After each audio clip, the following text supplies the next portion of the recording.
தங்கச்சியோட சன் அஜய். பிச்சைக்காரன் படத்தில், ரோமியோ படத்துலலாம் எனக்கு ஏடியா ஒர்க் பண்ணார்.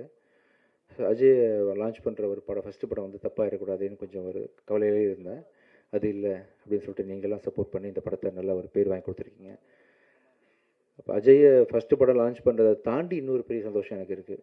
அது வந்து எவ்வளோ கோடி கொடுத்தாலும் கிடைக்காத ஒரு சந்தோஷம். ஆக்சுவலாக எவ்வளோ கோடி கொடுத்தாலும், நான் இன்னும் எவ்வளோ படம் நடித்தாலும் சரி, இதுக்கு முன்னாடி நடிச்சிருந்தாலும் சரி, பிச்சைக்காரன் 1க்கு ஈக்குவலாக வந்து எந்த படமே இருக்க முடியாது. ஏன்னா 100 சாமி சேர்ந்த 100 சாமிகள் இருந்தாலும் அம்மா உன்னை போல் ஆகிடுவான்ற மாதிரி அந்த அந்த ஒரு படத்தை எனக்கு வந்து பரிசாக கொடுத்த சசி சாரோட டைரக்ஷனில் அடுத்த அஜய் பண்ண போகிறது. அந்த படத்தை வந்து உருவாக்கி கொடுத்த ரமேஷ் பிள்ளை சார். ஒரு 2வது படத்துலேயே வந்து ஒரு ஹீரோவுக்கு வந்து சாதாரண விஷயம் இல்லை அஜய், புரியாது அதோட முக்கியத்துவம் என்னன்னு தெரியாது.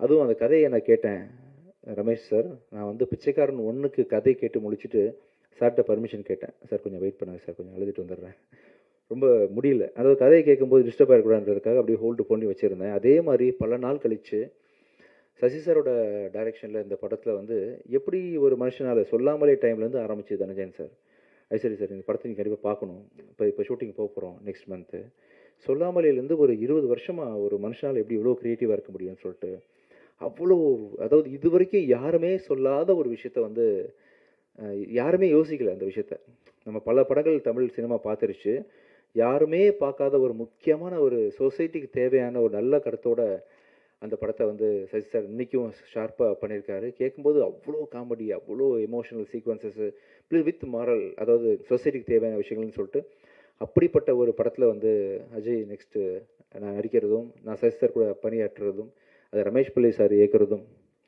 ஸோ இப்போ ப்ரொடியூஸ் பண்ணுறதும் பெரிய ஒரு சந்தோஷமான விஷயம். ஸோ ரொம்ப இது எல்லாத்துக்கும் சேர்த்து உங்களுக்கு நான் எப்படி தேங்க்ஸ் பண்ணுறதுன்னு தெரியல. ஒவ்வொரு தடவையும் நான் ஜாலி பண்ணிட்டு போயிடுறேன் ஃபங்க்ஷன் வந்தால். மனமார்ந்து சின்சியராக உங்கள் எல்லாருக்கும் வந்து அந்த சந்தோஷத்தையும் அந்த நன்றியையும் தெரிவிச்சுக்கணும் உங்களுக்கு அப்படின்றதுக்காக தான் இந்த சக்ஸஸ் மீட்டு.